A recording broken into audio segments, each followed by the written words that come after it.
Hi hello welcome to மங்கையர் மசாலா. இது எங்களுடைய first vlog for the channel.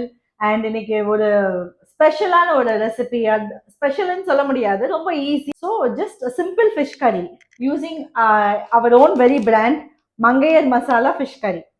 So இதை வச்சுட்டு நம்ம எவ்வளோ சிம்பிளான ஒரு ஃபிஷ் கறி குவிக்காக செய்யலான்னு பார்க்கலாம். சரியா? கடாய் வச்சுருக்கேன். இதுக்கு வந்து நீங்கள் வந்து நல்லெண்ணெயும் யூஸ் பண்ணிக்கலாம், இல்லைன்னா தேங்காய் எண்ணெய் யூஸ் பண்ணிக்கலாம். அப்படி இல்லைன்னா வீட்டில் இருக்க நார்மலான ஒரு எண்ணெய் சும்மா ஒரு 2 ஸ்பூன் போடுங்க போதும். 2 டேபிள் ஸ்பூன்.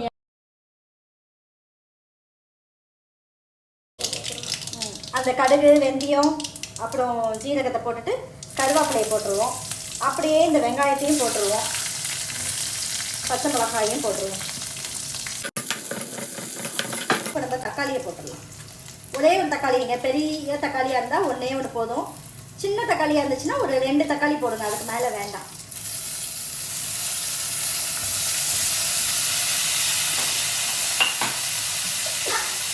இதோட வந்து ஒரு கிலோ கல்லுப்பு போடுங்க. அது வந்து நீங்கள் உப்பு எப்போவுமே உங்களுடைய தேவைக்கு ஏற்ப உப்பு போட்டுக்கோங்க. இது வந்து கொஞ்சம் நல்லா வதக்கிக்கோங்க, நல்லா வதங்கணும். அந்த புளி வச்சுருந்தேன்னு அதை வந்து நல்லா இப்போ தண்ணியில் போட்டு கரைச்சிட்டேன் நான். ஒரே ஒரு டிப் மட்டும் சொல்கிறேங்க. இங்கே பாருங்க, ஒன்று தக்காளியை நம்ம இப்படி போட்டு நம்ம வதக்கிடலாம். அப்படி இல்லைன்னா வந்து நல்ல பழமாக ஒரு தக்காளி எடுத்திங்கன்னா அந்த புளியோடு சேர்த்து கரைச்சிக்கோங்க, அது ஒரு தனி டேஸ்ட் வரும். இப்போ வந்து நம்ம கரைச்ச புளி இருந்துச்சு இல்லைங்க, அதை அப்படியே எடுத்து இதை ஊற்றிடலாம், வடிகட்டி ஊற்றிடலாம்.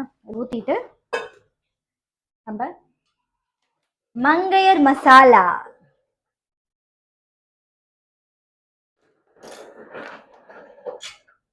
ஆஹா நல்ல மணமா இருக்கு. இங்க பாருங்க, இதுல 1 ஸ்பூன், அதுக்கப்புறம் அவ்வளவுதாங்க, வேற எதுவுமே போட வேண்டாம். மஞ்சள் பொடி, மிளகா பொடி எதுவுமே போட வேண்டாம், அது மட்டும்தான்.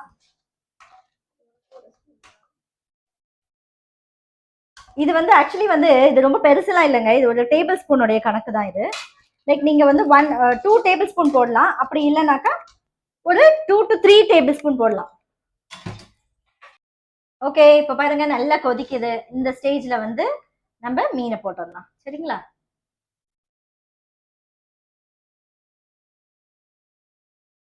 இங்க பாருங்க, இப்ப மீன்லாம் போட்டுட்டேன். மீன் வந்து சீக்கிரமா வெந்துருங்க, அதனால ரொம்ப நேரம் மீன் போட்டுட்டு ரொம்ப நேரம் நம்ம கொதிக்க வைக்க கூடாது.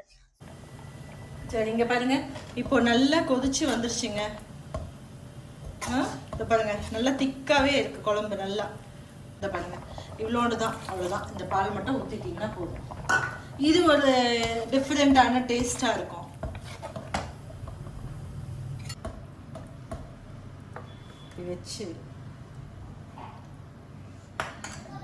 இப்படி வச்சு இப்படி யாருக்காவது கொடுத்து பாருங்களேன், நல்ல மணமாகவும் இருக்கும், நல்ல சுவையாகவும் இருக்குங்க.